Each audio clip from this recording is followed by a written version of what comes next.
It should be launching right now.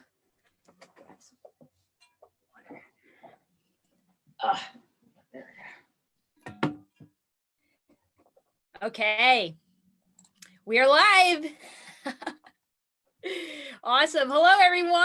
Welcome to the Sassquad Trail Runners RunVenture Zoom series. It's been so long since we've seen you guys. We were just up here on Sunday night with Michael Ortiz with a record-setting podcast with him in the Facebook Zoom. We went over 2 hours. It was so much fun. And tonight we're joined by my friend Keilynn Hopkins, who's on the screen with me here. And we're going to be talking about her amazing FKT, which is the fastest known time for the New Jersey section of the Appalachian Trail. Not just one way, but she did a double crossing, which is out and back, which gives it the number 144 for the FKT. She is the first person, male or female, to complete this FKT. You can check out her whole race recap on the FKT site. It is official. It is on there, and we're gonna hear all about Keilynn. I'm gonna run through real quick our updates for Sassquad, because there are a couple announcements that are very big from this past week. It's been a crazy week here at Sassquad. So real quick, my name is Kim Levinsky. I don't think I said that earlier. We started hosting trail parties in 2018. We now have races all around the state of New Jersey. We have about 11 events on the calendar. Our next race is about 2 weeks away. It's on November 28th. This is where it got a little crazy this past week. Yesterday or the day before, Essex County dropped me an email and said that unfortunately they were revoking the permit due to the increasing COVID numbers in Essex County. And so after the little freak out moment, met with my team and we started reaching out to other local parks. So I reached out to our friends at the Union County Park System, and we got approval very quickly to move our race to the Watchung Reservation, which is in Mountainside, New Jersey. So that was really great news. We didn't have to cancel the event or move it virtual. So thank you to Watchung Reservation for taking us in under your wing. We will be there on November 28th. Nothing is changing except for the location. Everything is staying the same. We're still going to offer those 2 different start times at 9 and 11 so we can spread out runners. And we're still offering 5K and 10K for both start times. And then finally, I can share the official update on our ugly sweater race. This race took longer than normal to get all the details nailed down. So Morris County is the host for that. We were originally going to go to the Malin Dickerson Reservation in Jefferson, but due to some trail conditions, they want to move us to the Central Park, which is in, I think technically it's Parsippany, but it's kind of near Morris Plains. And we're going to use the Greystone 5K cross country course. So if you have kids who are involved in cross country, it's a pretty well-known course in New Jersey. It is very fun. I ran it yesterday, and there's a little bit of hills, not really too much elevation, but I think we're going to see some really fast times on this course. The director told me that the record on the course, I think, is like 15 minutes and 30 seconds for the 5K, so it's pretty quick. But everything is now online on ultrasignup.com, so you can register for that event. It is a night race. It's an ugly sweater night race. So you're going to grab your ugliest holiday sweater and put that on. You're going to bring your headlamps, flashlight, and we're going to start after sunset when it's totally dark, 5:30 p.m. start time. Both events will start at 5:30, and we will get out there hopefully on a great night. In the past, if you've been around Sassquad, you know that this event is typically at the Wayanda State Park in Hewitt, New Jersey, where we have traditionally had horrendous weather. So we will see what happens for this race. I really don't know what will happen based on the last few years with weather at Wayanda. So all that information is on ultrasignup.com. Just type in, if you start typing in Squatch, our events are gonna pop up because everything has some sort of Squatch in the names. Okay, so that's about what wraps it up for our announcements. One other one that I can share with you guys is that we have confirmed our next RunVenture episode will be on November 22nd. That's a Sunday night, at 8 p.m. And we have invited Maggie Gutero, Elaine Acosta, and Otto Lamb to join us. They are going to be chatting about their experience at Big's Backyard Ultra, which just happened a couple weeks ago. So Maggie was the runner and Otto and Elaine were her crew. And I got to chat with them last night on Zoom just for a quick planning meeting. And I'm telling you, it's going to be a blast to have those three on there. So, okay, that wraps it up for announcements. Keilynn is here. So we officially got to meet today in person for the first time. That's very cool. That was so much fun. We were out at Bear Mountain with Elaine Acosta and a few other friends. We did a run to Tom O'Reilly's beautiful new plaque that's at Bear Mountain. And that was very special to be there. And I was so happy I got to meet Keilynn. We both didn't realize that we were both going to be there. And so we got to meet in person finally and catch up on the trails. It was a great run. Shout out to Don Weiss with the New York, New Jersey Trail Conference for putting together that loop. It was beautiful. So the reason Keilynn is on our episode tonight is she completed the FKT fastest known time for the out and back on the New Jersey section of the Appalachian Trail.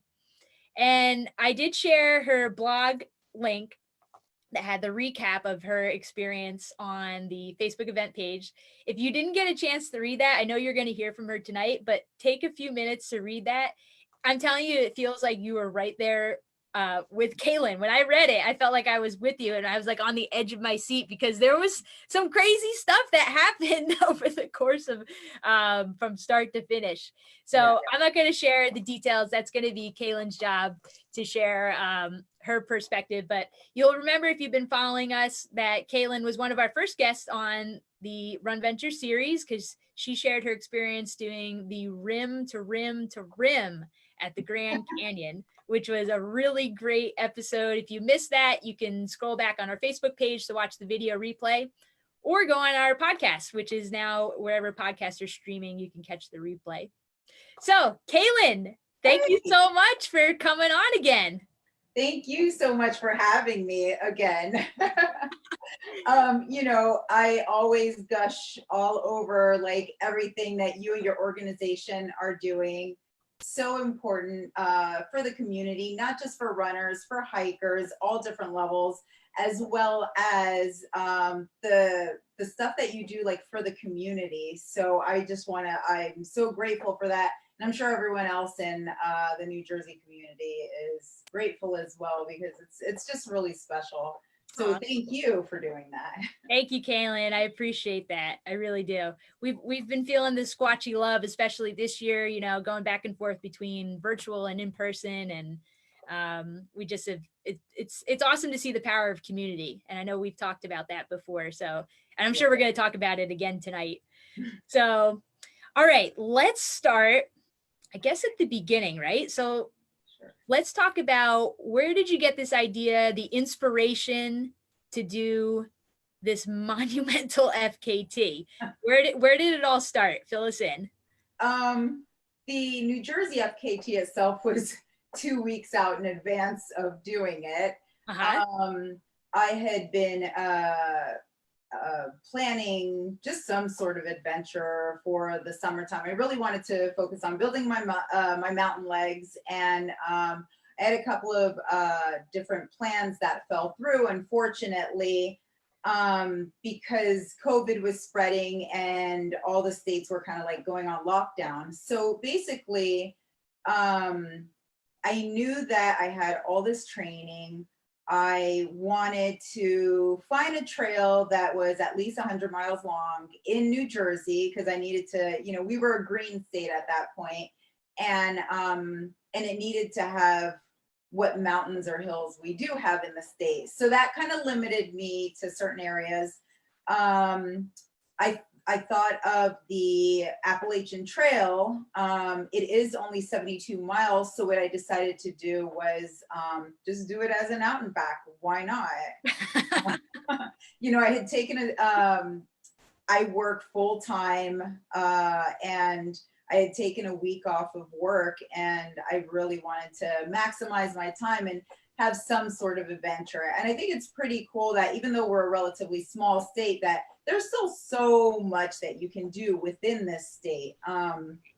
So that's pretty cool. So I just, I had done some background on the trail itself.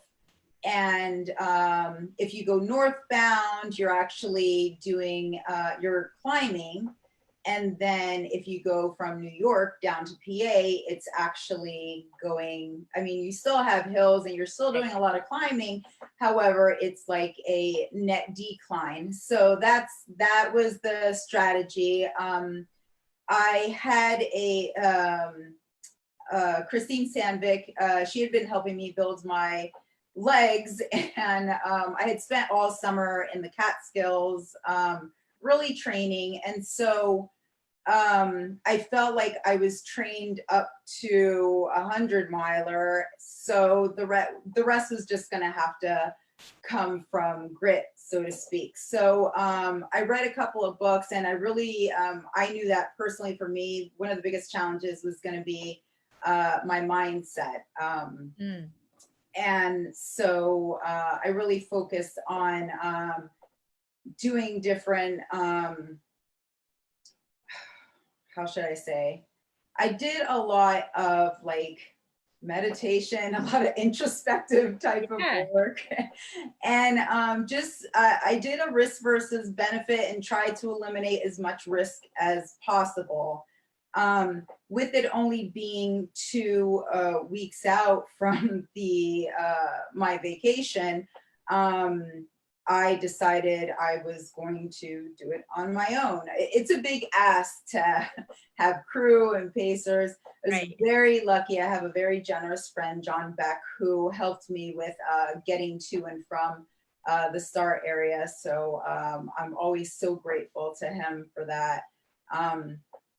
I've done a lot of hiking. I've done smaller through hikes. So I had a certain level of comfort with doing it on my own.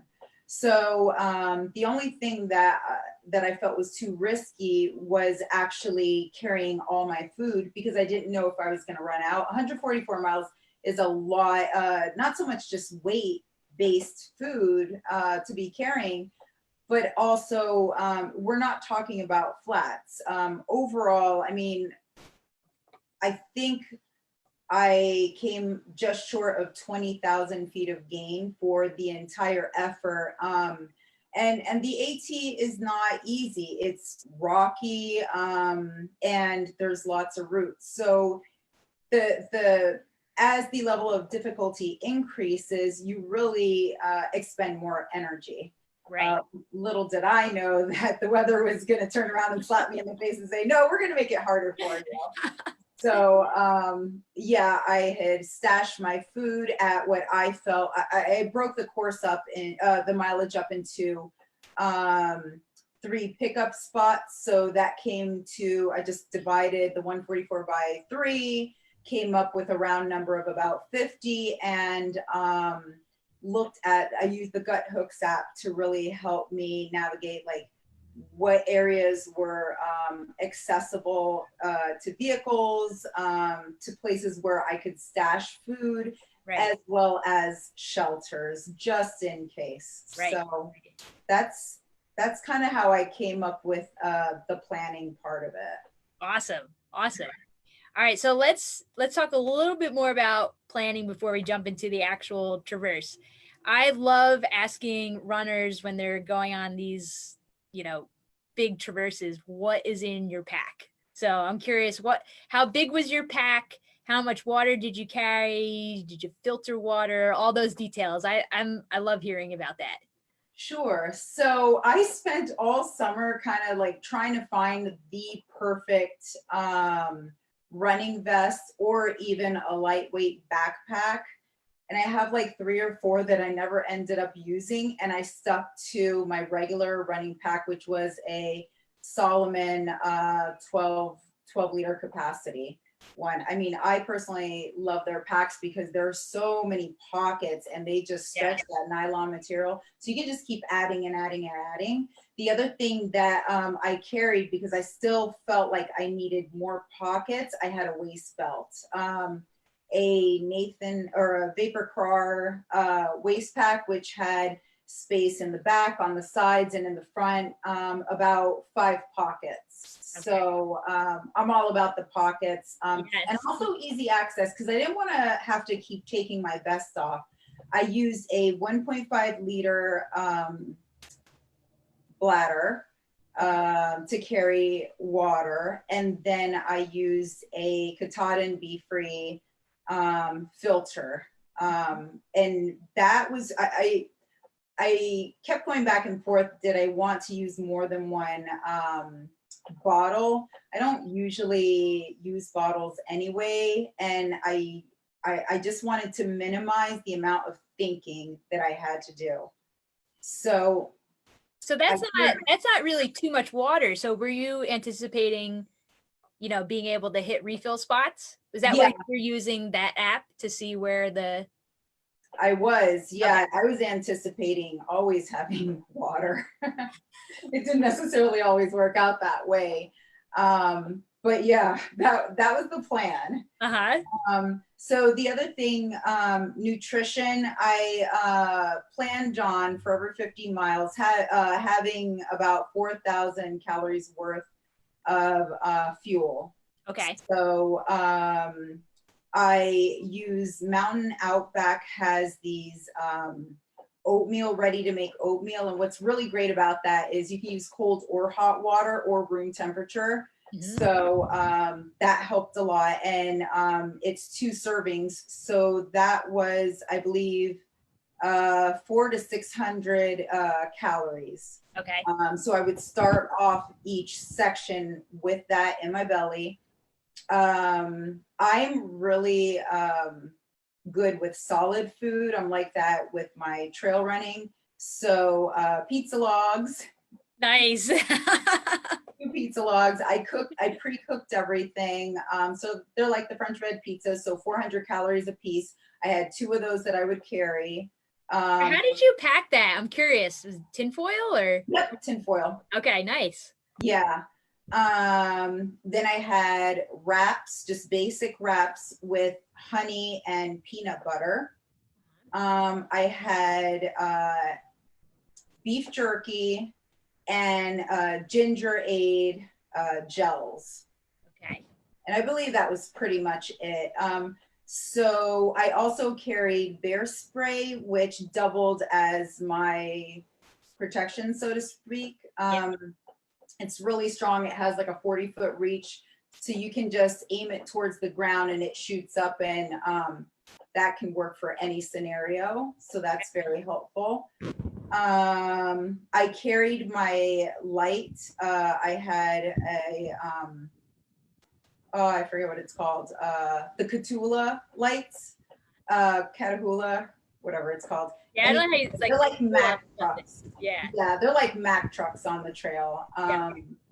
And I had the number 3 battery pack.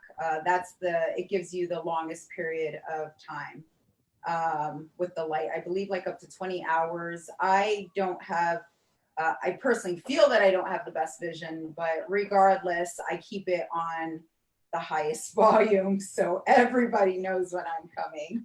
It's one of those lights that when you're on your races, like the people coming in opposite directions, they're like, whoa, you're kind of blind.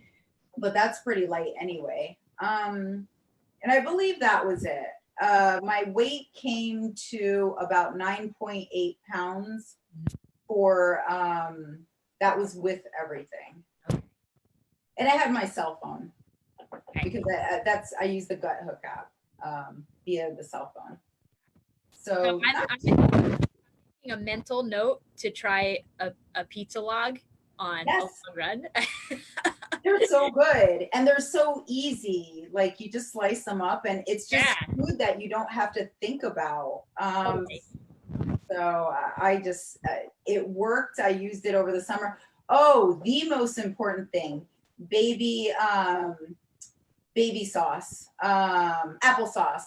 So I had applesauce, pomegranate sauce. That was like my savior because the temperatures were so high. It provided a lot of hydration, including calories. So I bought like the most calories I could get was like 90 calories per pack. Yeah. So I had a lot of those. I kind of use those like gels. Just like my strategy as far as eating was put something in your system every 30 minutes. Don't even think about it. Just every 30 minutes, put something in your system. So that was my strategy for that. Okay, so we've got the gear, we've got the nutrition, hydration. So let's get into the traverse. So going into it, did you have any time goals in mind, or was your goal to finish? What was your mindset for start to finish? I had an A goal, a B goal, and a C goal. C Okay. goal was to finish. Yeah. B goal was to minimize the amount of sleep time and finish within a certain amount of time. Right. And A goal was, if everything was perfect, get under like, get really close to 2 days, like 48 hours. Okay. That's a pretty big ask considering the conditions that I had to endure. Right.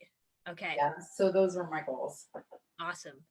So for those of you who have been watching a few episodes, you'll know that I have really struggled with the comment, being able to see the comments. So today I have it on another screen so I can actually see the comments in real time. So I'm going to keep an eye on it. We've got a couple quick questions that I'm just going to ping at you because they're like yes or no. So first one was from Michael Steiner. He wanted to know if you saw any bears. No. You sound disappointed. Yeah, I was like ready for it. Bears in New Jersey aren't scary, really. Okay. All right, there you go, Michael. And then there's one from Michael Tucci wants to know, does the Guthook app work offline? Yes, absolutely. So I kept my phone on airplane mode the entire time. So it was very valuable. Awesome. And that helps your battery life too. Yeah. I just want to also add that as you're using the Guthook app, for every like waypoint or shelter, you have the opportunity to add your comment to it. So there were certain shelters where I knew there was a lot of water that's stocked by like the trail service. So I kind of didn't have to think too much about that. Or I also knew shelters that I'd want to stay away from because they had rodents around the shelter. So you'd want to stay out like 20 feet away from the actual shelter itself. Okay. So it's really cool in that you can update it and kind of pay it forward as you're using it. That's awesome. Yeah. It's kind of like the app, it sounds like Waze, the app Waze, the driving directions. Oh, yeah. Yeah. Like a bit of yeah. Yeah. Tell you when the cops are around so you don't see. Yeah. That's right. Yeah. Okay, so moving along with, I don't think we said yet, what was your total time from start to finish? I think it was like 90 or 91 hours. 91 hours. Okay. And 144 miles on the AT. On the AT. All right. So let's start with day one. And yes. What did that look like? When, did things go smoothly to start out? Were there any road bumps? What was the first 24 hours like for you? So the week before the temperatures were down in the 80s, we had a really humid summer and that was starting to simmer down. So I was really excited about that. A few days before the temperatures started spiking again. So day one, I believe it was between 90 and 93 degrees with humidity. Yeah, so that was tough. That was really tough.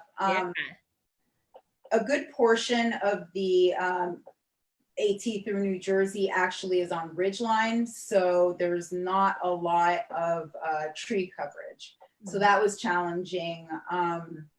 I started, I believe, at 5:08 a.m. No, I know what time I started. And I was, pretty cool. I knew this section very well, like the first 5 to 10 miles. So I just kept getting through the mileage, not really thinking too much about anything, which included water. Okay. And I actually ran out of water in the first 10 miles. Okay. So what ended up happening was I was actually on a ridge line. I was coming off of Raccoon Ridge, and I checked out the app, and I saw that there were a couple of areas where I could get water potentially. However, the problem was that the notes within the app actually said low water or contaminated water. So I was like kind of stuck. It just so happens that there were also thunderstorms that rolled through, which I was kind of happy about. I was desperate. I won't lie. I kind of started this all off on the wrong foot. But I was desperate, and so it was like one of those rain showers. I kind of like lifted up my head, opened up my mouth, and was hoping to get some sort of hydration. Oh my goodness. Yeah, because it's really hot. I'm carrying these extra 10 pounds, and I'm trying to like move at a decent pace, and I had to preserve my energy and slow down a little bit. So what ended up happening was as the water was coming down, there's these huge boulders throughout the entire AT section. Yeah.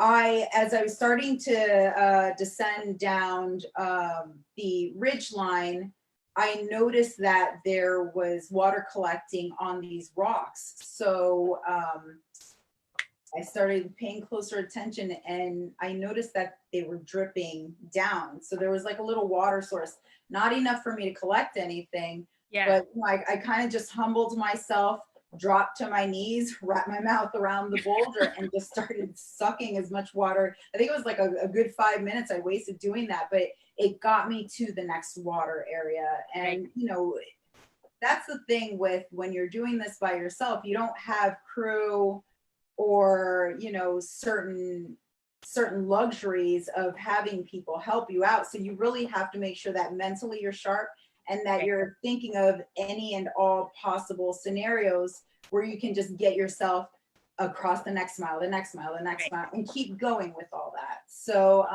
that worked. It got me to 2 miles further down. There was a creek that had all these frogs in it, and you kind of had to, I took my Katahdin and really dug it down into like the mud, and got the water in and just filtered it that way. Yeah, but it was the best tasting water because it was water, it was hydration. So that was my first lesson in, okay, Keilynn, you really have to think about these things, because I have to go for the long haul, and I was not going to deviate from that. So that was my first lesson. Did you also have a filter on the bladder, like a Sawyer Mini, or were you just using the filter was the bottle? The filter was the bottle. Got yeah. It. Okay. Yeah. So what I did was I would fill up I believe it's 1 liter. I would fill it up and then stream it into my bladder. Got it. So actually it's a ½ liter. Okay. Size of it. So the other thing that I ended up doing was I would keep it filled with water. So now I have 1.5 liters plus another 0.5. So I was carrying 2 liters pretty much the whole time thereafter. Okay. So the next thing, I kept running. The night before, I only slept like 2 hours. My strategy was to bank as much sleep as possible. I don't know. This is new to me as far as that experience was as far as like multi-day running. So my strategy was to bank my time sleeping. So the night before I was so anxious that I only got like 2 hours sleep. Oh man. It was tough. Yeah. So the first day, I really had to think about these things of keeping like homeostasis in my body. I'm running through 90-degree humid days. Yeah. And also I had this thunderstorm. With my long hair, it just kind of works like a sponge. And so my hair was pretty much wet the whole time. And then as the sun went down and it got colder, I just your body's just going up and down and up and down, and you have to just make sure that it keeps functioning. You have to keep your mind sharp, because you have to be able to think through all this. So that was fun. As it got dark, I had only slept about 2 hours. I had read a lot about hallucinations, and I thought, oh, well, I'm a pretty intelligent person. I know that if I see like a dinosaur or a giraffe, I'm in New Jersey, that it's a hallucination. But what I didn't realize is that it could be like so vivid and real. And for me, it seems like it was based off of past memories, stuff that I watched on TV. I love horror movies. I love, CSI, Law and Order, all that stuff. Yeah, so I must have seen a documentary. I don't even know how long ago. However, it was Charles Manson, and if you know who he is, he has these beady black eyes that just they're soulless. I was coming off of High Point Mountain, and that part of the trail is really, really tough. I mean, those boulders are at an angle, so you're not even walking straight, and they are large. So you're just, and it's dark, but I've got my big Mac lights on. Yeah. So I'm like good, but I can see like all this hard work. So I'm coming off, and I encountered my first trail magic. So trail magic, what I found was that on the AT, there's a lot of trail magic. It seems like my experience at least was the people that live close to the AT, they really, really love the through hikers. So there was this big let me pause you right here real quick and just fill people in on what is trail magic if they're not familiar with what it is. Yeah, so trail magic is when any individual leaves a certain amount of food or water or snacks for anyone that's on the trail. So this was a big cooler strapped down with a belt for any potential bears, which I didn't encounter any. And I'll never forget. I mean, it was probably like 70 degrees at this point, but it was still super humid. There was this great Powerade, and it was like the best thing ever in the world. And by this point, I have about 40 miles on my legs, probably about 6,000 or 7,000 feet of gain, which isn't too bad. But I'm feeling it. I'm like, all right, so I've got some miles on my legs. Yeah. So I crossed the road. The AT goes through certain towns, so you have to cross the road to continue going northbound. And I kind of felt like someone was watching me. I had seen some deer throughout the night, so I was like, oh, maybe it's the deer, no big deal. But I kept having this feeling, so I picked up my pace, and I was like, I'm not even going to worry about this because my training is so solid. I've got the endurance. Whoever it is, if there's a certain person trying to follow me, they'll get tired before I get tired. Right. I really wasn't too worried about it. But after what felt like about a mile, I still kept feeling this person following me, and I would turn my head and feel like that person would shut their flashlight off.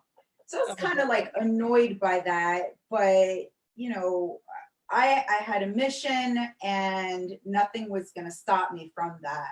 Right. So I kept going, through some valley areas at this point. And I was getting annoyed after a few more miles because like I kept turning around and kept feeling like this person was shutting their light off. And I was like, this is getting really ridiculous. Like just show yourself, whatever. So I ended up getting my bear spray. I used poles the entire time that I was on the trail.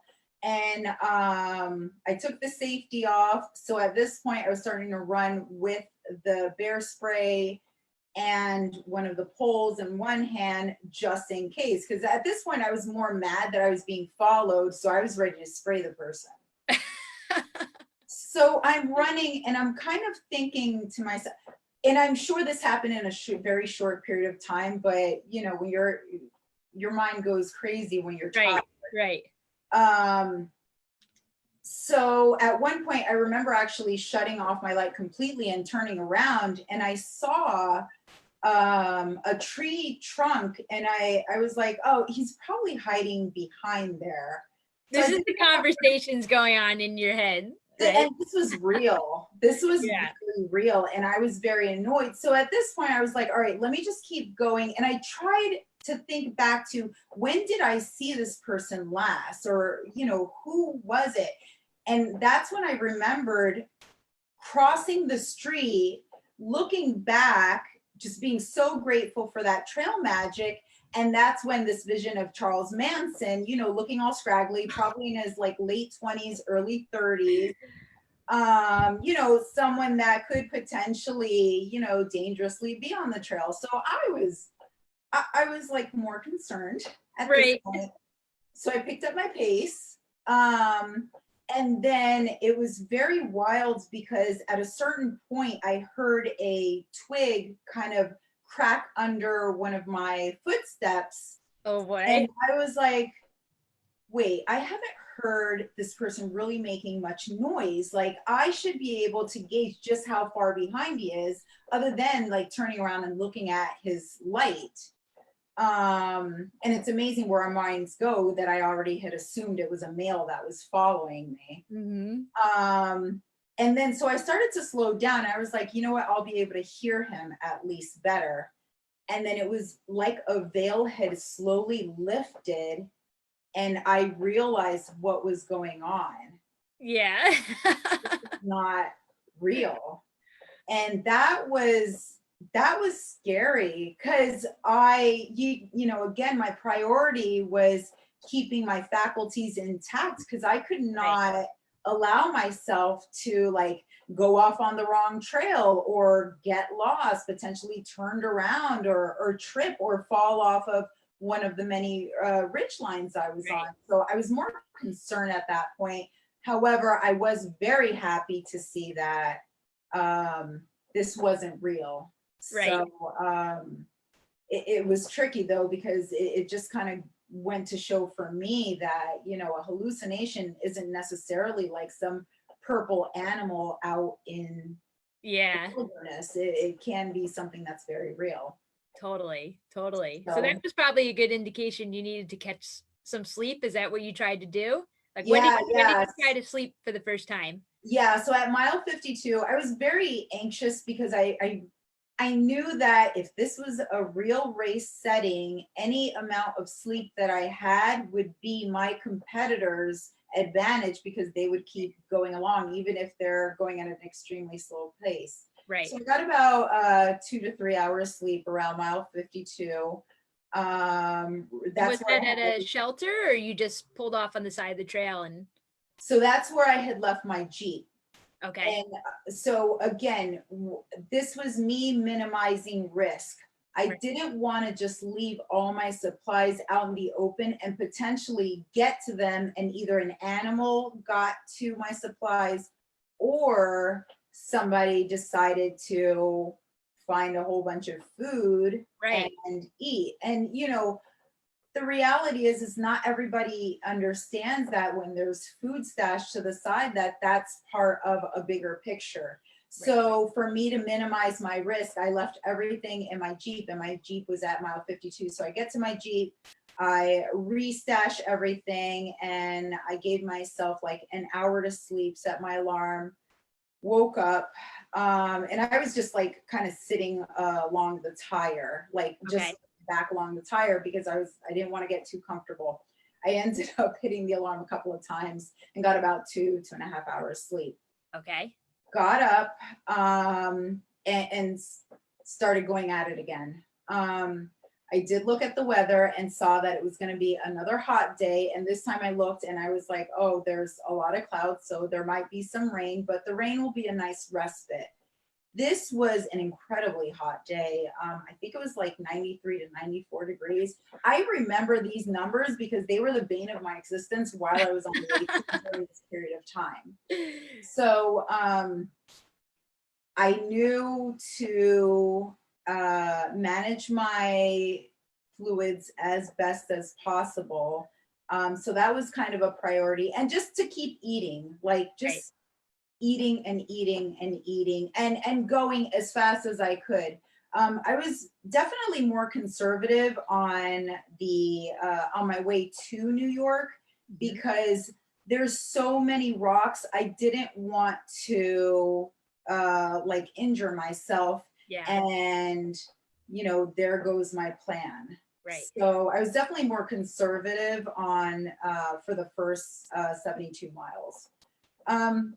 What ended up happening on day two, it was extremely hot.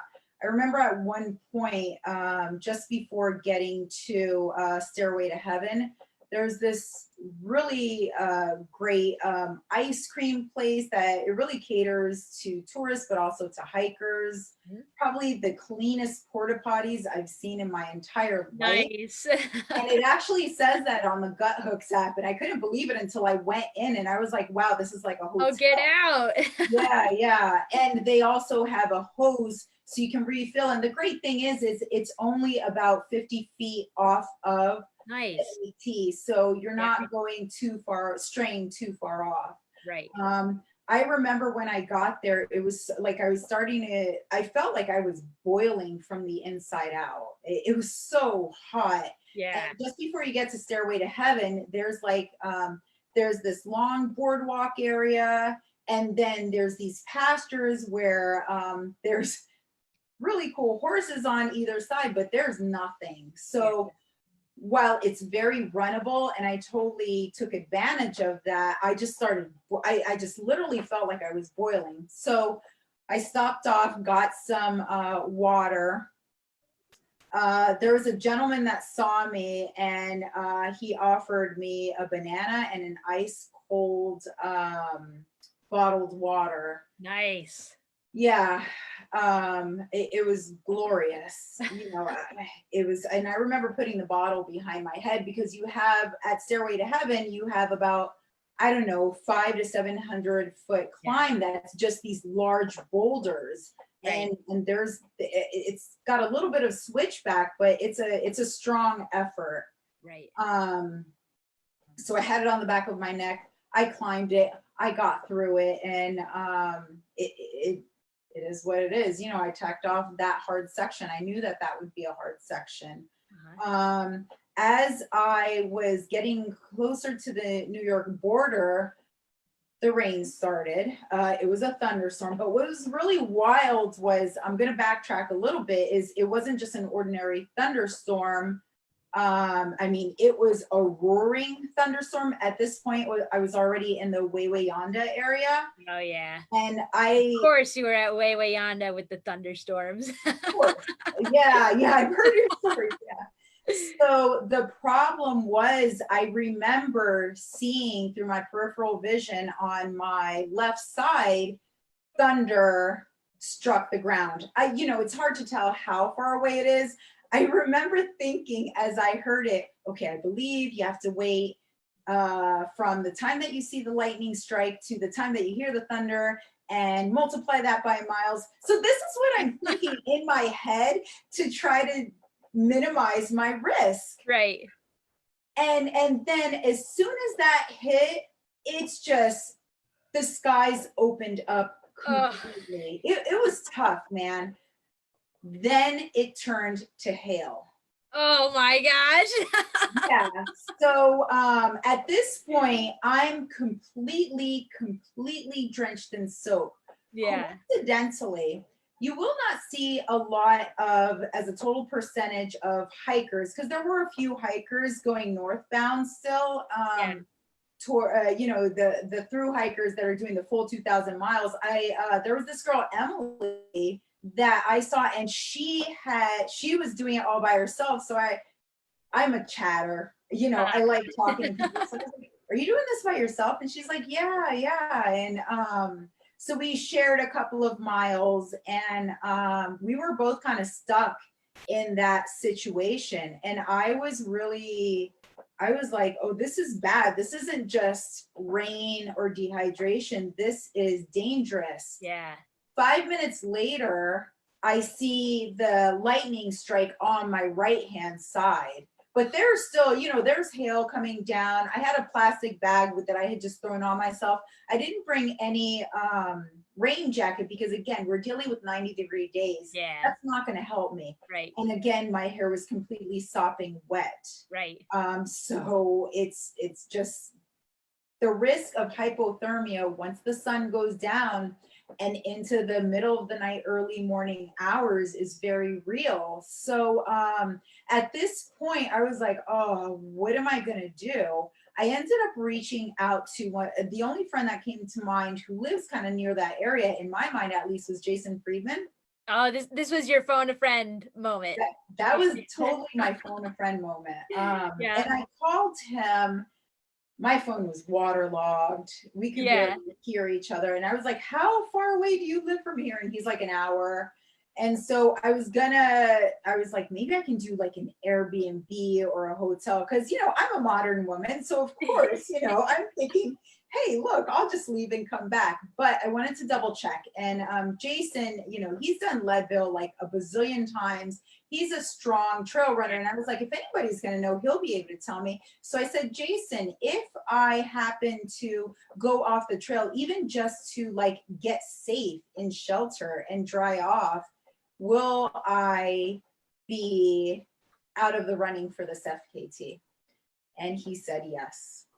So that settled it. At that point, I was willing to stuff as much leaves down my shirt and just kind of cocoon myself in the ground to like get whatever heat I needed to and just let this pass.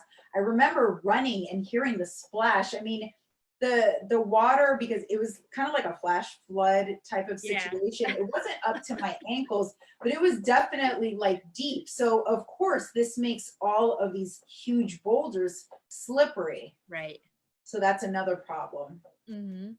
So let me pause you right here because I'm looking at the comments, and Rebecca wants to know what were the dates on this for the for when you were out there. For the whole thing. Yeah.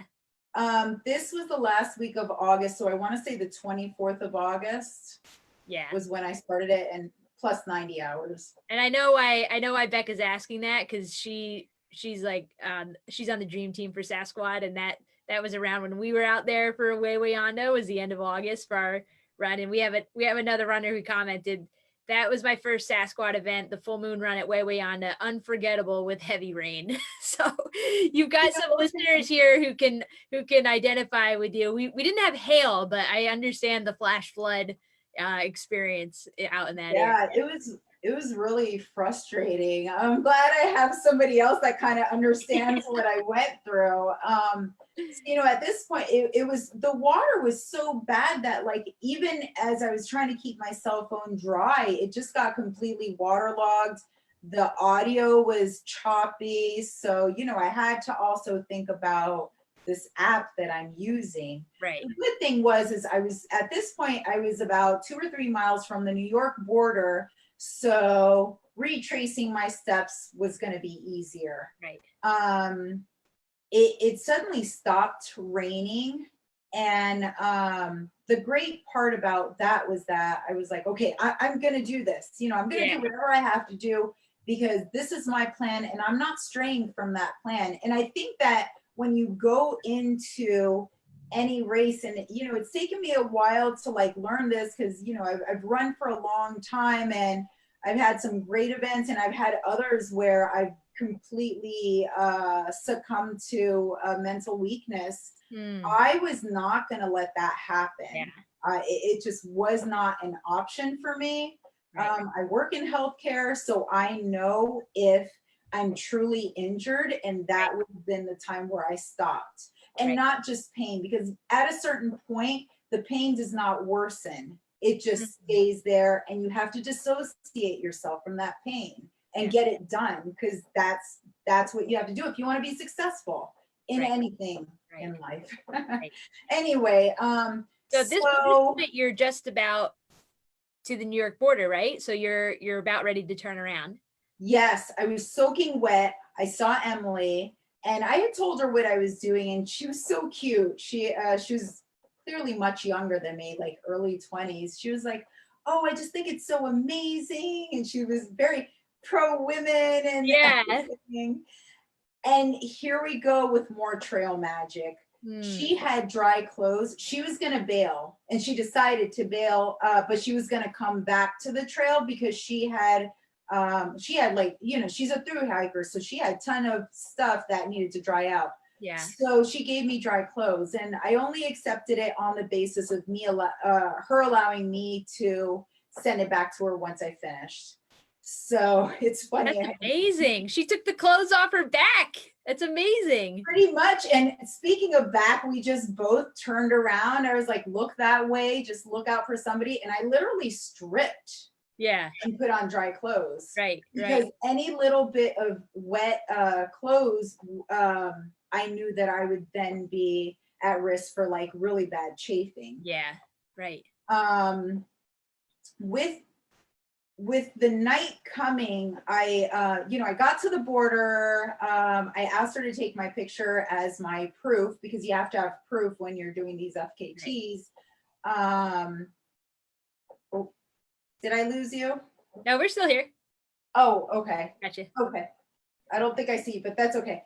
Okay. Any which way, you can see me though, right? Yep, you're good. Okay, awesome. So basically,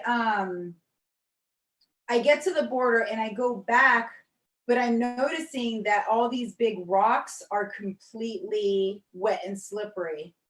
So I knew that I still had another 20 miles that I needed to accomplish. And I was willing to run it through the whole night. But now we're talking about darkness. We're talking about, or impending darkness. Yeah.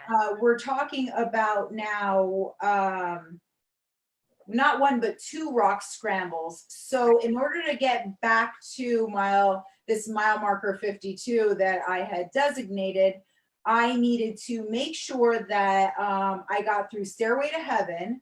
And then also there was another rock scramble that I would have to go through in a different area. Okay. So at this point, I was getting a little frustrated. The air had definitely shifted, and there was like a chill in the air. So my socks and my shoes were soaked. My baseball cap was soaked, and my Solomon pack was soaked. Oh man. So yeah, so what I did was I went on the app and was able to find the next shelter, and I ended up having a shelter in place. And that was a very good thing because what I hadn't realized, and I realized it when the light started to break through in the morning time, was that there were so many downed trees. Right. So not only am I going through this technical terrain, not only is it wet, and not only am I like, again, going through these extreme high temperatures and low temperatures, but I have trees now that I literally had to like climb over entire trunks because I wasn't going to keep going around the trees because that was going to increase my mileage. Right. And that was not an option for me. Right. Okay, so now you've turned around, and what time this is now? It's during the night? Yeah, it was night by the time I got to the shelter. So I'll give you a little tip. When you're on the trails, this can be used for whether you're running or hiking. If you want to know how much light you have before it gets dark, you can easily just put your hand up, the four fingers, and align your pinky with the ground and see how much higher the sun is. If the sun is at the top of your index finger, that means you have 1 hour until... What? Yeah, so 1 hour until daybreak. Every finger is about 15 minutes. Get out of here. Yeah, try it out. I'm gonna have to try that. I got pizza logs, the 4-finger test with the sun. Yeah. So I have to say, like that night that I stayed in the shelter, I got like about 2 or 3 hours of rest, and I started getting cramps in my groin area. And Okay. that was the worst, because I did not know whether to like get into a ball or straighten my legs out. I was using my emergency blanket, which Oh, was my man. intention the entire time. So I wasn't surprised by that. But I Right. was using the emergency blanket to kind of cover me up, Right. which created a lot of condensation. Yeah.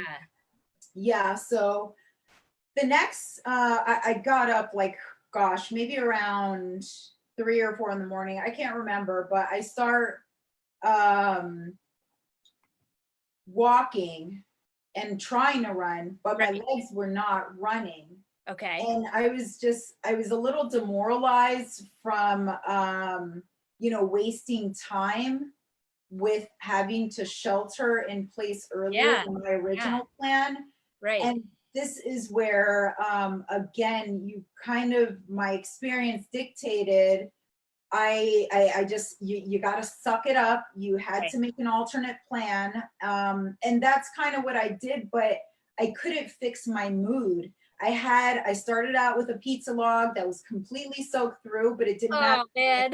Yeah, it was calories. Right. So I needed the calories. And so I just, at a certain point, I think that with these endeavors, when you're trying to be as efficient as possible, it isn't about eating the most delicious food. It's about Right. what your body can tolerate and getting those calories in. Yeah. So what I ended up doing was, I vividly remember this point.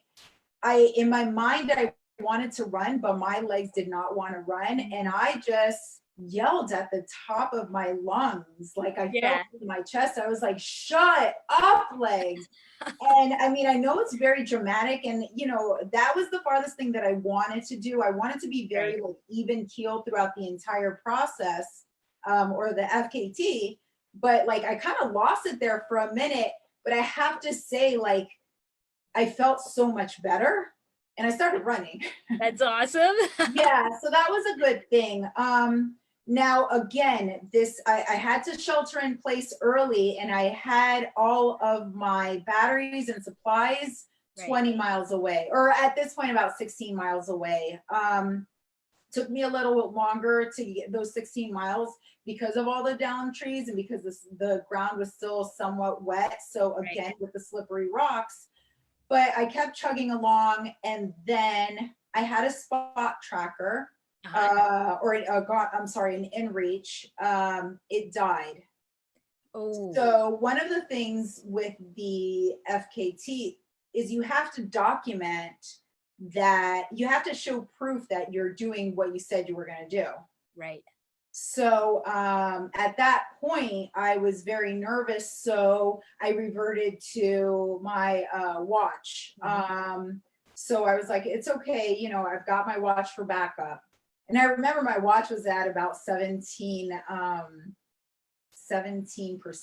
Oh, man. Everything's This is draining. history. I have an old watch. And I was just nervous, and I was trying to get through it. The weather was a little bit more cooperative at this point, so I was very grateful for that. But I remember, like, even though I was able to like get through that one part where I had to like yell and get Yeah. my frustration out of my system, um, I had another point, and I think this is where, like, again, I tried my very best to just stay mentally sharp. My mood was just low. And I remember specifically because I was in the Wallkill Valley area, and there's like this section of about a mile and a half that's flat. Mm. I personally don't enjoy running flats. I really love mountains and hills. Yeah. That's why I chose this trail system. But I remember, so this area specifically is very well known for birders, and there's these cameras that are like the size of my torso, super expensive, probably cost more than my Jeep. And everybody, it's like its own little culture. And I remember, like, I just slowed to like a fast walk, but I remember my shoulders kind of being hunched forward. And I remember my baseball cap being like pretty low over my eyes. And I was looking at them and thinking, oh my God, I must look like such a like scumbag, like pure hiker trash, whatever. I was doing that negative self-talk. Right. So I remembered all the practice that I had put before this, and I knew that negative self-talk was not a good thing. So I allowed myself 1 minute. I didn't get over it. 2 minutes, and I just stuffed more food in my mouth, and that's lifting my mood, and I started running. But like that was probably, it was a wake-up call, because I was like, wait a second. So I've had 2 low moments. This cannot happen. You have to get it together, Keilynn. Right. I did a lot of talking to myself. I was like my own crew, my own pacer, and like I was literally cheering myself on as if I was doing it for someone else. Right. That was just another strategy that I use. Awesome. So and it worked, thank goodness. So I ended up getting back to my mile 52. I had to waste some time, but I had to recharge my watch, my phone, as well as the InReach. I ate as much as I could, because I felt like maybe I was in a deficit at this point, because my mood was so up and down. Is this around, I'm trying to do the math in my head, is this around like 120 or so? Because you said this is your 50-mile mark. That's where you dropped the Jeep, right? Yeah, and that's where I had all my stuff. I can't remember off the top of my head right now. Okay. But it's like 50 miles north of, like PA, and 20 miles short, or 22 miles short of New York. It wasn't like a main highway. I was definitely like on a secondary road in like farmlands. Got it. Okay. But at this point, so then this, wait, so this would mean that you had 50 miles left then, right? To finish? Yeah. Okay. Yeah. Right, there we go. Cool. Yeah, I was really psyched about that. And once like I got enough nutrition and got all my batteries recharged, I was ready to go. And so that was the plan. But again, so now I've been doing about 16 miles. So I'm into somewhere midway in the day. The weather wasn't too bad, but at this point, my body, it was really kind of hard for me to like keep everything even keel, because now I've got 2 days of running in 90 degrees, getting soaked, getting cold at night, and just the regular wear and tear from long distance running. And we're not running on flats. It's like moving your whole body and climbing around things. So my body, I mean, I definitely wasn't at 100%, but it was my goal in my mind to get back to that point. Right. So what I did is I decided to go as far as I could before it got dark, because I really wanted to run during daylight in the section where I had envisioned this person following me. Right. Yeah. So, I did that, and it was great. So, as I saw the sun starting to go down, so I just did like the quick math with my fingers and trying to debate how much time do I have. I looked at the app, looked at what shelter was available, and it was a shelter right in High Point, but past the point where I had seen like this scumbag Charles Manson. So that was all behind me. I do remember looking at the app, and that shelter actually, some people had noticed that there were mice in the area, but at this point, so I had a one-track mind. I needed to get it done, and nothing was going to stop me.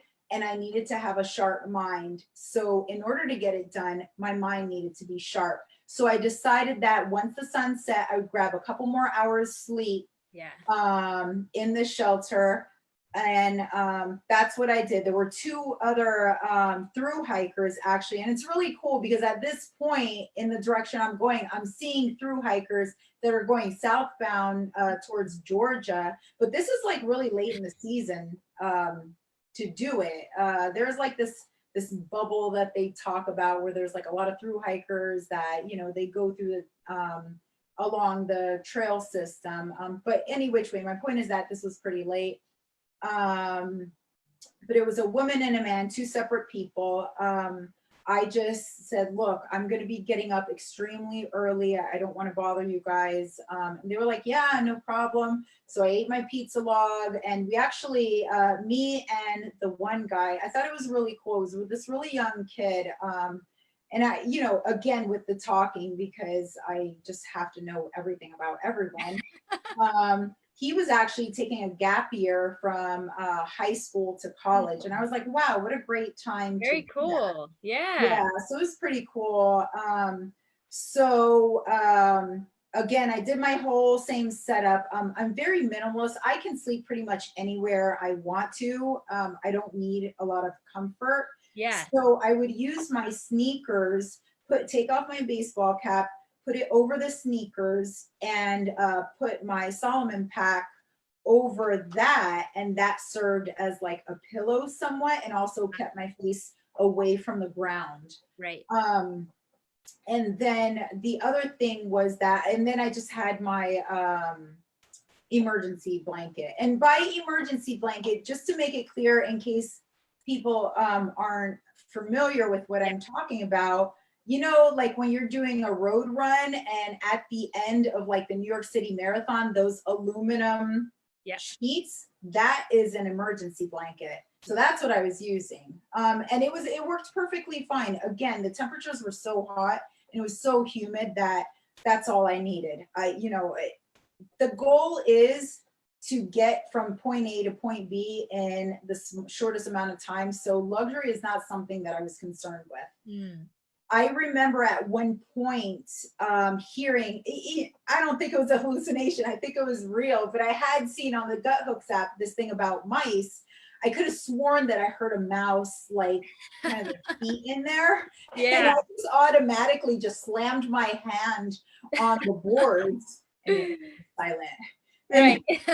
You know, that was my only real up close animal encounter. Wow. So, you know, I wanted bears. I didn't get bears, but I saw a mouse, and you know, it was pretty damn close. So that's awesome. Yeah, I got up really early and just kept chugging along. By this point, I think I had like 110 miles on my legs, but I again, when I start, I look at the temperature, and this was going to be actually the hottest day.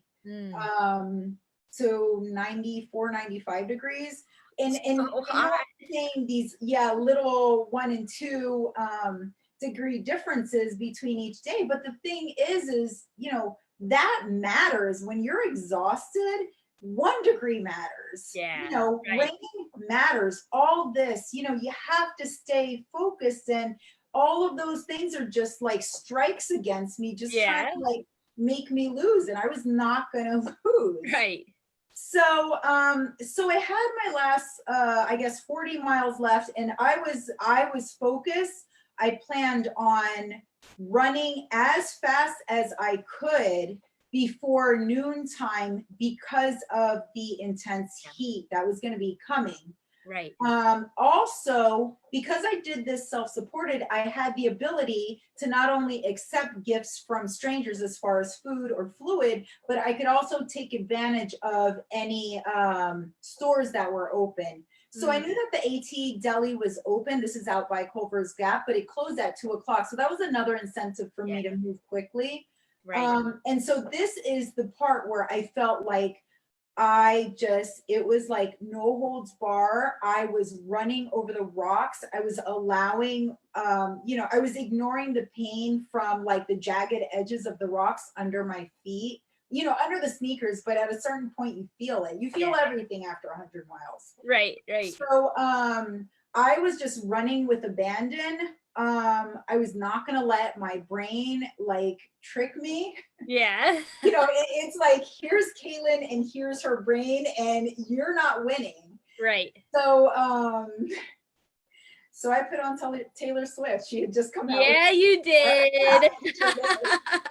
It's, you know, like, look, it was happy, very That's it. simple. I don't have to think. I put the whole album on 3 times in a row, and I was I love singing. it. I didn't care who was hearing me sing. I was just gunning for it. I was going, I needed to get to the AT deli. I wanted some like real nutrition other than these pizza logs and these applesauces and everything. And I got there and I was so happy. So for some reason, I thought I'd only have about 20 miles left, but I had about 30 miles to get from the AT deli to the actual PA border. And so what ended up happening was I just did the best I could. I was definitely heavily relying on my poles at this point, whereas before I was just kind of carrying them. Prior to starting this, I was training religiously on all my long runs during heat and humidity with a 20-pound weighted vest. Yeah. So the poles were really nothing. Right. And I was definitely over, you know, the strength that I gained from using that as a strategy was so useful. But now I'm like, I remember between mile, I guess like 120 to 125, I was just like, everything was starting to kind of feel heavy. Right. And I remember about 2 miles of just really slowing down. I didn't have the gumption to keep like running. So I just did the best that I could. Music was off, and just a lot of self-talk. I was like, you know, you've come way too far to, you know, slow it down. So at this point, I was looking at the time, and I remember around 2 or 3 o'clock, I was like, oh man, I really wanted to end during daylight, but I don't think that's going to happen, but let me just keep trying. So I'm running, you know, there was another, you know, light rain, thank God. But I remember all these red newts littering the trails. And it was it was like a religious experience or something, because, you know, they appeared neon in color against the brown soil. Right. And I just, you know, I wanted to, again, with keeping the mind sharp, I was literally talking to all of these red newts as I'm running. And I'm saying, hello, hi. And I'm like speaking to them in different languages and emphasizing different parts of good morning and good night, and just to make the time pass. And it's wild where your mind goes. Did any of them talk back? Huh? Did any of them talk back? I wish. They didn't. Yeah. At this point, there were a lot of snakes out. This was the first time that I guess I had noticed. I mean, there were some pretty big snakes. I think one of them is on my blog post, and I mean, it was a big boy. Yeah. So I had stuff to keep my mind preoccupied, as far as like not stepping on the red newts, watching out for snakes, and keeping on going. So, you know, ticking off the miles. So now I have about 10 miles left. I'm in the dark. I'm back to Rocky Raccoon Ridge. What's beautiful is that you can see everything to either side, and you can see the lights from the towns. What wasn't so beautiful is that I could also see lightning storms from very, very far. No. And all I wanted, I wasn't so much worried about another thunderstorm, because I felt like my risk was pretty low. However, I just didn't want it to rain, because, like, again, I was going to have to deal with these wet rocks that I'm like climbing all over. Again, I'm at 10 miles, and I just want to finish. I knew I had reached out to Beck, and I said, Beck, this is my ETA. Be ready. And he was so cool. He was like, I've got an ice cold soda for you. All right. Was it a Coca-Cola? It was a Coca-Cola. Good. And you know, that was just the best thing in the world. So I had like that goal to go towards. Right. I hit mile 130 and my body was just doing all sorts of weird things. I'm pretty sure that I was going at a very slow pace, but in my mind I was running. I Okay. got to this area called Sunfish Pond. I don't know if you've been there, Yeah. but the AT section of it is actually these huge boulders that are actually hip height. It's a glacial pond. So that's the remnants of it. So these massive boulders, you really can't walk in between them because they're just piled on. So you kind of have to walk on them. And I remember hearing my poles clack against the rocks. Yeah. And it was like, I'm sure if somebody was looking at me, they would have thought this girl is drunk because my arms were noodly, my legs, like I'm sure I looked like a marionette or something. Right. I just didn't want to fall and like scrape the skin off my legs. Yes. And I was so close at this point. Right. I've got like 5 miles left and it was so bad. I mean, my body was just like giving out. I had run out of water, but I was able to scoop again some more muddy water. And it's at this point, I only filled my 0.5 ml Katahdin black handhelds because I was like, I've only got like 7 or 8 miles left. Right. I was like, I'm whatever. If I get Giardia or anything else, it's gonna happen once I'm done, but I am getting this done. Gotta finish it. Yeah, so this section of the AT along the pond is maybe under a mile. I want to say a half mile to 3/4 of a mile long. It took me an hour to get through it. That's how exhausted my body was. Yeah, yeah. I have to tell you in the chat, Jessica Samoa, who was just on the AT, said that's the worst part of the AT in New Jersey. And Jason Friedman just said swimming in that section is easier than running. Yeah. Don't think that wasn't a thought that didn't go through my mind, but there's plenty of snakes in there too. It was just, it was like ripping your heart out and just like shredding it and throwing it to the side and jumping on it. It just breaks your heart. At this point, I've got like 138, 139 as So far close. as miles. I was tired, but I knew that I needed to get done because Beck was waiting for me and I did not want to keep him waiting. It's nighttime and it felt so hot, but it really wasn't that hot. What was happening was the beautiful thing about this course, if there's anything beautiful, there's lots beautiful, but when you have all those miles, you have to really think hard for the beauty. Yeah. The last 5 miles is relatively, it doesn't have that many rocks. It still does, but they're like smaller rocks and it's runnable and it's downhill. Yeah. So I'm running and I remember, this is really gross, but just for straight up honesty, I was so soaked from sweat.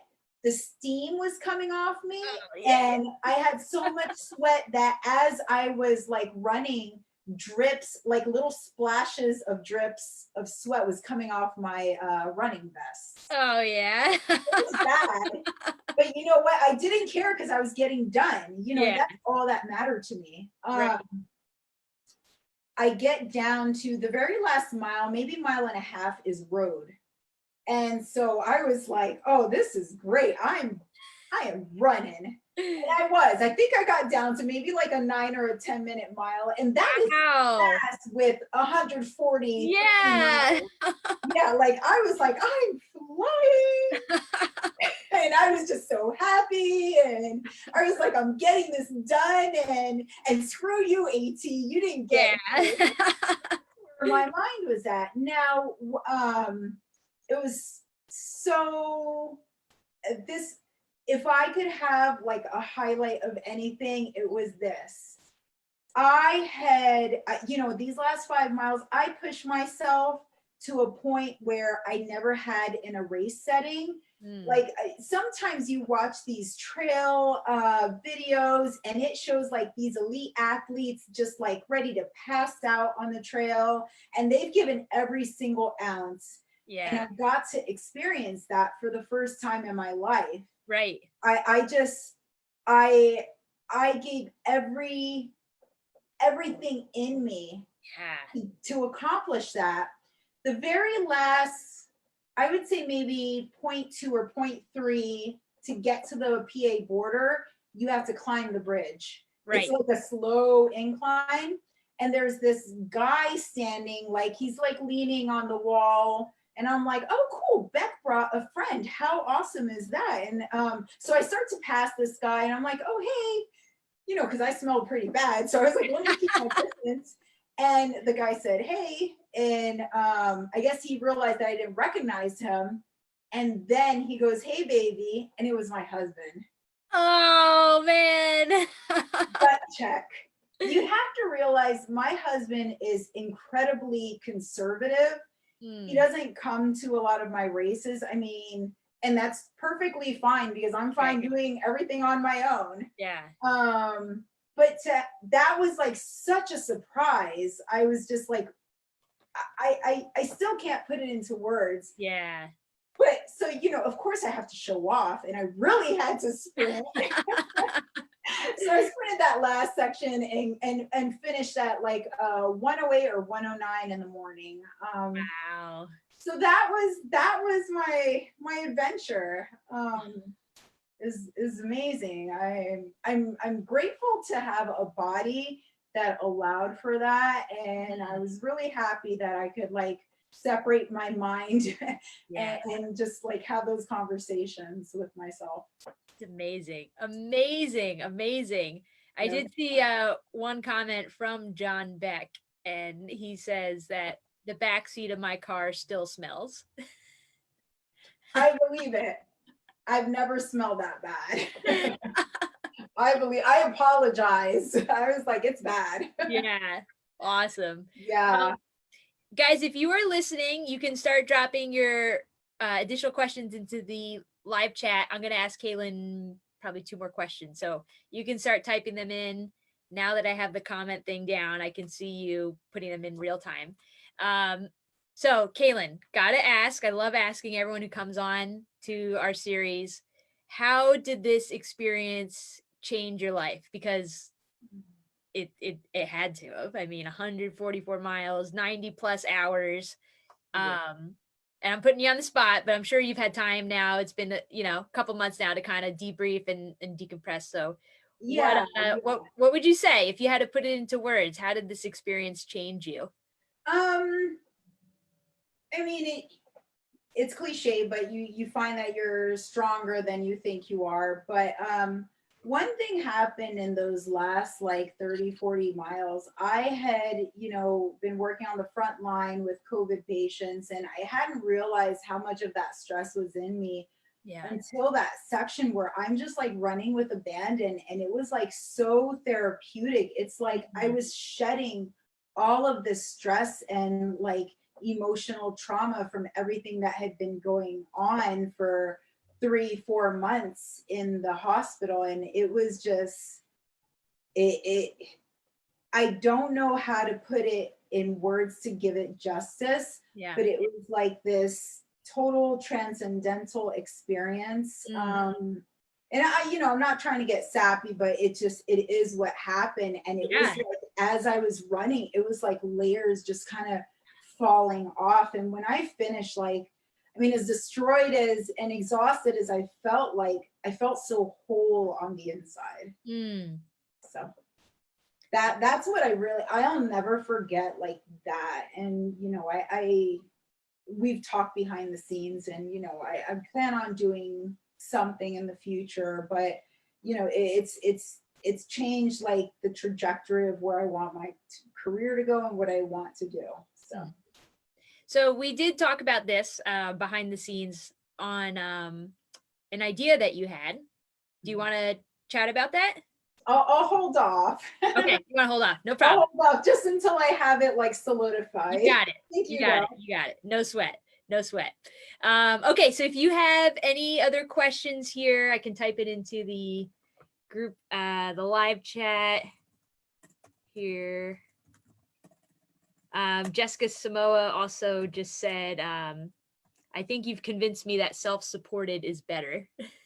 Oh, yeah. You know, when you do something by yourself, you realize that you know there's things that you can do to, they're all just little roadblocks, and there's ways to like get around those roadblocks, and with the right training it's totally doable. I mean, I am an experienced trail runner. You know, so it's not like I've had failures in the past that I knew how to get identify them and get past them. Right. But yeah, self-support is awesome. Right. Okay, looks like we have 2 questions from, well, you know Dana from down by Yes. you. Dana Chin. How are you? Dana wants to know gear selection. Anything you were missing or found to be unnecessary? No, because I had everything dialed in. I carried poles the whole time, and I wouldn't have changed that. Oh, I did switch from Hocus to Ultras 1 month before going out there, and it was a great decision. Which ultras did you run in? Lone Peaks. Lone Peaks. Nice. Yeah. Awesome. All right. John Beck wants to know, how long did it take for you to recover?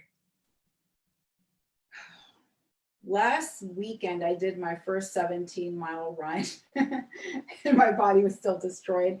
Afterwards, the immediate after part, I think from stepping, like running with abandon and just like destroying my feet, my legs were like so wobbly, just like walking, and I had pins and needles from like my knees down. I couldn't feel my feet.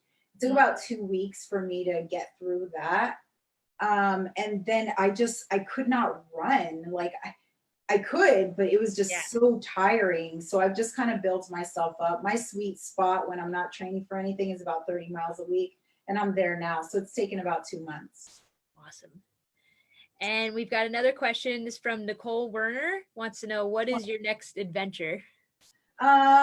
So I plan on redoing this same route without sleep. So I'm really like, as the time gets closer, I plan on really focusing on like whatever studies are out there and what I can do to like minimize my need. There's got to be a way. There always is a way, and I plan on finding it. And that's just you know, I plan on like blasting through that in the summertime as a stepping stone to another path that I'm looking at. It's a little over 300 miles, and that is the next goal for next September. And races, if they come back, like ultra races, I really want to, you know, like I want to run with my friends. I want to meet people. I miss the trail community. So yeah, those are my plans right now. Awesome. Awesome. All right. Looks like those are all the questions in the chat. I'll ask one last one. This will bring us to about 9:30, I think. So what advice would you give to someone who's maybe listening to this? They've got perhaps a dream in the back of their mind, in the bottom of their heart, something that they want to tackle, maybe whether it's an FKT or a longer distance, maybe a new distance for them.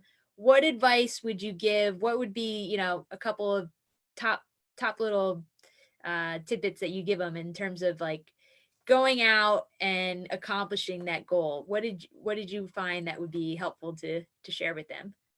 I'm just kind of like a trial by fire kind of person. So I've done a lot of things that are not good. You gain a lot through experience, but doing your research, I'm a huge reader. And so I read a lot about like my sport of choice is trail running, but I take things from other sports. because there's different strategies from like triathletes and hikers and kayak rowers. So I read a lot of strategies from their perspective, and I find that to be helpful. I read a lot of blogs, and when it comes to FKTs, you can't approach it like a race. You have to be your own race director, and ask people who have done like certain trails, even if they haven't done the entire thing. There's things that just aren't written that you're not going to know about until you actually experience it. So if somebody else has experienced it, that's like good data right there. Right. Awesome. I saw Dana snuck one more in. So she wants to know, what's your favorite trail in New York or New Jersey? Probably my home trail is Baldpate. It's about 20 minutes from the house. I can get the elevation that I need, and that's where I do most of my training. I spent a lot, I think maybe about 6 or 7 different trips up to the Catskills, Devil's Path. Yeah. I really enjoy the technical aspect of that trail. It just, the more you do it, the better you get skill-wise. So I guess like those two, but Baldpate just because it's so close. Like I'm always there. Awesome. Well, Keilynn, this has been phenomenal. Absolutely squatch-tastic, as we like to say here.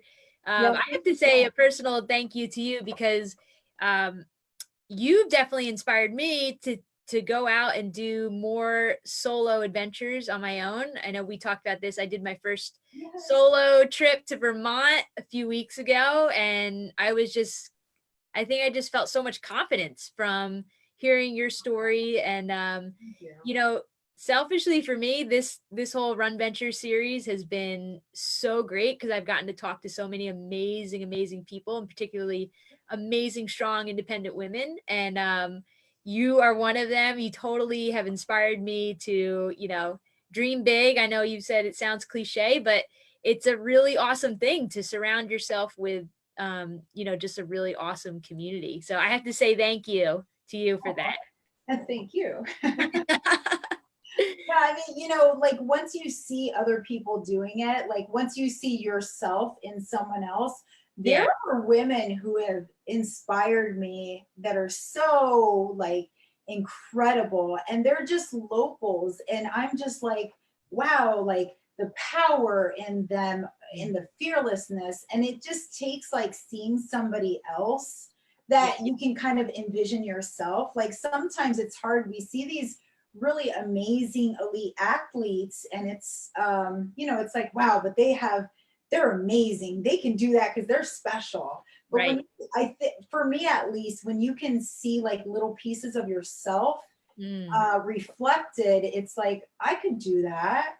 And I'm always an open book, so if anybody ever has questions about any of the trails that I've done, I always like pay it forward because it's been paid forward to me. That's awesome. That is so true. So we are going to load this recording onto our podcast in the next couple of days. So if you missed it, you can catch the replay you can find us on Spotify, Google Play, Apple will be on there. And if you want to watch the full video, you can also catch it on our Facebook page. It'll be up there. If you want to learn more about Sassquad Trail Running, you can find us online, sassquadtrailrunning.com. Facebook is Sassquad Trail Running, Instagram, Sassquad Trail Runners. And I'd encourage you, if you're a local runner looking for community, join our Facebook group, the Sassquad Trail Runners. We do weekly shout outs for people who if they want to meet up on the trails. And this is all paces. We're really passionate about inviting runners and hikers, all ages, all paces, to join us. And that about wraps it up. So Keilynn, thank you again. This was fantastic. Thank you so much. I look forward to listening to all of your you do a tremendous job, and I can't wait to see the next one. Thank you. I appreciate it. All right, guys. So until we see you again on the trails, keep it squatchy.